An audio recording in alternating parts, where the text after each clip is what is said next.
नमस्कार फ्रेंड्स, आज का टॉपिक है भारतीय संविधान एवं राज्य व्यवस्था।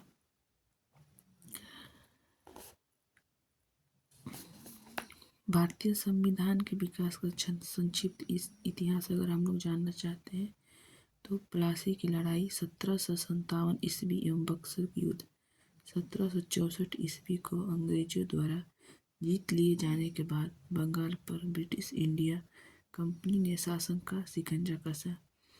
इसी शासन को अपने अनुकूल बनाए रखने के लिए अंग्रेजों ने समय समय पर कई एक्ट पारित किए जो भारतीय संविधान के विकास की एक सीढ़ी बनी। 1773 का रेगुलेटिंग एक्ट है।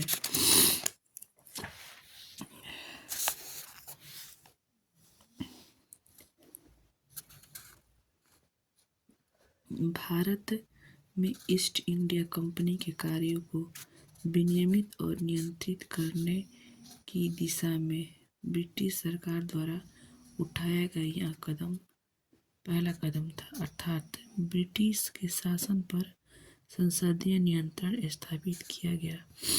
इस अधिनियम द्वारा बंगाल के गवर्नर को बंगाल का गवर्नर जनरल पद नाम दिया गया तथा मुंबई एवं मद्रास के गवर्नर को इसके अधीन किया गया। इस एक्ट के तहत बनने वाले प्रथम governor general Lord Warren Hastings थे। इस अधिनियम के अंतर्गत कलकत्ता में 1774 ईस्वी में एक उच्चतम न्यायालय की स्थापना की गई जिसमें एक मुख्य न्यायाधीश सर एलिजाह इम्पे एवं 3 अन्य न्यायाधीश चेम्बर्स लिमेस्टर हाइट थे। इसके तहत कंपनी के कर्मचारियों को निजी व्यापार करने और भारतीय लोगों से उपहार व रिश्वत लेना प्रतिबंधित कर दिया गया। ये 1700 अधिनियम के तहत किया गया। इस एक्ट के अंतर्गत कलकत्ता प्रेसिडेंसी में एक ऐसी सरकार स्थापित की गई जिसमें गवर्नर जनरल और उसकी परिषद के 4 सदस्य थे जो अपनी सत्ता का उपयोग संयुक्त रूप से करते थे। इस एक्ट को 1773 ईस्वी में ब्रिटिश संसद द्वारा पास किया गया तथा 1774 ईस्वी से लागू किया गया। कंपनी के शासन पर संसदीय नियंत्रण स्थापित किया गया। इस एक्ट के तहत कलकत्ता के गवर्नर को बंगाल, बिहार तथा उड़ीसा के लिए भी विधि बनाने का अधिकार दिया गया तथा मद्रास एवं बम्बई प्रेसिडेंसियों को कलकत्ता प्रेसिडेंसी के अधीन कर दिया गया जिसका प्रमुख एक गवर्नर जनरल होता था। पहले गवर्नर और जनरल लॉर्ड वारेन हेस्टिंग्स से 1773 के एक्ट के बाद 1773 के एक्ट को खामियों को दूर करने के लिए act of settlement 1781 regulating act की कमियों को दूर करने के लिए इस एक्ट का प्रावधान किया गया। इस एक्ट के अनुसार कलकत्ता की सरकार को बंगाल, बिहार और उड़ीसा के लिए विधि बनाने का अधिकार प्रदान किया गया। इसके बाद आता है 1784 का ब्रिटिश इंडिया एक्ट। इस अधिनियम के द्वारा वैध शासन की शुरुआत हुई जो 1858 ईस्वी तक विद्यमान रही। एक कंपनी द्वारा तथा दूसरा संसदीय बोर्ड के द्वारा इस अधिनियम के द्वारा कंपनी के राजनीतिक और वाणिज्यिक कार्यों को पृथक पृथक कर दिया गया। इसके तहत राजनीतिक मामलों के लिए बोर्ड ऑफ कंट्रोलर एवं व्यापारिक मामलों के लिए बोर्ड ऑफ डायरेक्टर की स्थापना की गई। इस एक्ट के तहत गवर्नर जनरल की परिषद की संख्या 4 से घटाकर 3 कर दी गई और गवर्नर को परिषद के विशेष अधिकार दिया गया। इस एक्ट के विवाद को लेकर ब्रिटेन में लॉर्ड नॉर्थ तथा फॉक्स की मिलीजुली सरकार को त्यागपत्र देना पड़ा। यह पहला और अंतिम अवसर था जब किसी भारतीय मामले पर ब्रिटिश सरकार गिर गई थी। 1793 का चार्टर अधिनियम इसके द्वारा नियंत्रण बोर्ड के सदस्यों तथा कर्मचारियों को वेतन आदि को भारतीय राजस्व में देने की व्यवस्था की। 1813 का जो अधिनियम है वो बहुत ही महत्वपूर्ण है।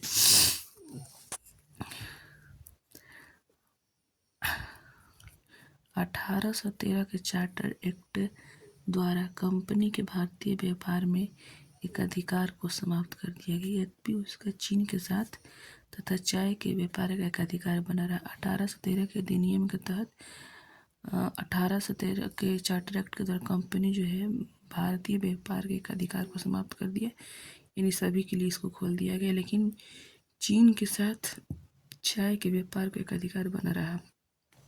इस एक्ट के तहत 1,00,000 रुपये प्रति वर्ष भारतीय विद्वानों को प्रोत्साहन देने तथा आधुनिक विज्ञान संबंधित ज्ञान को प्रोत्साहित करने के लिए रखा गया। इस एक्ट के तहत पहली बार भारत पर संवैधानिक स्थिति स्पष्ट।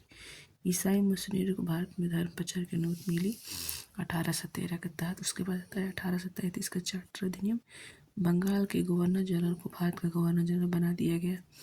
लॉर्ड विलियम बेंटिक भारत के प्रथम गवर्नर जनरल बना। ये जो है हमारा 22/12/2019 में SI के एग्जाम में पूछा गया है। 1834 ईस्वी में गवर्नर जनरल की परिषद में एक विधि आयोग अध्यक्षता मैकाले का गठन किया गया। इस एक्ट के तहत 1843 में दास प्रथा को प्रतिबंधित कर उसका उन्मूलन किया गया। गवर्नर जनरल को संपूर्ण देश के लिए एक ही बजट तैयार करने का अधिकार दिया गया। भारतीयों को केवल धर्म, जाति, वंश, रंग या जन्म के स्थान के आधार पर कंपनी के किसी पद से वंचित नहीं किया जाएगा। हालांकि BOD बोर्ड ऑफ डायरेक्टर्स के विरोध के कारण इस प्रावधान को समाप्त कर दिया गया। इस अधिनियम के द्वारा कंपनी के व्यापारिक अधिकार पूर्णतः समाप्त कर दिए गए तथा भविष्य में उसके राजनीतिक कार्य ही करने थे। चार्टर नियम 1853। इस अधिनियम द्वारा संपूर्ण भारत के लिए एक पृथक विधान परिषद की स्थापना की गई और इसी परिषद ने आगे चलकर लघु संसद का रूप लिया। 1853 के ही चार्टर एक्ट। सरकारी सेवाओं में नामजदगी का सिद्धांत समाप्त कर कंपनी के महत्वपूर्ण पदों को प्रतियोगी परीक्षाओं के माध्यम से भरने की व्यवस्था की गई। पहली बार सिविल सेवाओं में भारतीयों को शामिल करने का प्रावधान किया गया। पहली बार गवर्नर जनरल की परिषद में विधायी कार्यों के लिए 6 विशेष सदस्य जोड़कर विस्तार किया गया और विधायी एवं प्रशासनिक कार्यों को अलग कर दिया गया। इसके द्वारा भारतीय विधान परिषद में सर्वप्रथम क्षेत्रीय प्रतिनिधित्व का सिद्धांत प्रतिपादित किया। 1858 का भारत शासन अधिनियम। भारतीय मामलों पर ब्रिटिश संसद का सीधा नियंत्रण किया गया। भारत का शासन अब कंपनी से हटाकर क्राउन को हस्तांतरित कर दिया गया। भारत में शासन चलाने के लिए ब्रिटिश मंत्रिमंडल में एक सदस्य के रूप भारत के राज्य सचिव की नियुक्ति की गई। वह अपने कार्यों के लिए ब्रिटिश संसद के प्रति उत्तरदायी होता था। इसके द्वारा भारत में मंत्रिपरिषद की व्यवस्था की गई। 15 सदस्यों की भारत परिषद का सृजन हुआ। 8 सदस्य ब्रिटिश सरकार द्वारा एवं 7 सदस्य कंपनी के निदेशक मंडल द्वारा। इस अधिनियम के द्वारा बोर्ड ऑफ डायरेक्टर्स तथा बोर्ड ऑफ कंट्रोलर को समाप्त कर दिया गया। भारत के गवर्नर जनरल को अब वायसराय की उपाधि दी गई। लॉर्ड कैनिंग भारत का प्रथम वायसराय बना। 1861 का अधिनियम। इस अधिनियम द्वारा भारत सरकार की मंत्रिमंडलीय व्यवस्था की नींव रखी गई। इसके द्वारा कानून बनाने की प्रक्रिया में भारतीय प्रतिनिधियों को शामिल करने की शुरुआत हुई। वायसराय की विधान परिषद में न्यूनतम 6 और अधिकतम 12 मनोनीत सदस्यों को प्रदान किया गया। इसमें आधे सदस्यों का गैर सरकारी होना आवश्यक था। 1862 में कैनिंग ने 3 भारतीयों, बनारस के राजा, पटियाला के महाराज और सर दिनकर राव को विधान परिषद में मनोनीत किया। वायसराय को विशेष अधिकार व आपात स्थिति में अध्यादेश जारी करने का अधिकार दिया गया। ऐसे अध्यादेश की अवधि मात्र 6 महीने थी। 1873 का अधिनियम। इस अधिनियम द्वारा उपबंध किया गया कि ईस्ट इंडिया कंपनी को किसी भी समय भंग किया जा सकता है। 1 जनवरी 1884 को ईस्ट इंडिया कंपनी को औपचारिक रूप से भंग कर दिया गया। शाही उपाधि अधिनियम। गवर्नर जनरल की केंद्रीय कार्यकारिणी में 6ठे सदस्य की नियुक्ति कर उसे लोक निर्माण विभाग का कार्य सौंपा गया। 28 अप्रैल 1876 को एक घोषणा द्वारा महारानी विक्टोरिया को भारत की सामग्री घोषित किया गया। 1892 ईस्वी का भारत परिषद अधिनियम। पहली बार कार्यकारिणी पार्षदों से प्रश्न पूछने का अधिकार और बजट पर चर्चा का अधिकार दिया गया, किंतु वे अनुपूरक प्रश्न नहीं पूछ सकते थे। इस अधिनियम द्वारा और प्रत्यक्ष चुनाव प्रणाली की शुरुआत हुई। उसके बाद हमारा आता है 1909 का भारत परिषद अधिनियम। इस अधिनियम को मार्लो मिंटो सुधार के नाम से भी जाना जाता है। इसमें विधायी परिषद का और अधिक विस्तार करने तथा अधिक प्रतिनिधि एवं प्रभावी बनाने संबंधी उपबंध किए गए। वायसराय की कार्यकारिणी परिषद के साथ साथ प्रांतीय कार्यकारिणी परिषद में एक भारतीय व्यक्ति की नियुक्ति का प्रावधान किया गया। सत्येंद्र प्रसाद सिन्हा वायसराय की कार्यपालिका परिषद के प्रथम भारतीय सदस्य बने। सदस्यगण बजट पर प्रश्न पूछ सकते थे तथा बहस कर सकते थे, मत दे सकते थे। मुसलमानों के लिए पृथक चुनाव क्षेत्र प्रदान किया गया। इसीलिए लॉर्ड मिंटो को सांप्रदायिक निर्वाचन के जनक के रूप में जाना जाता है।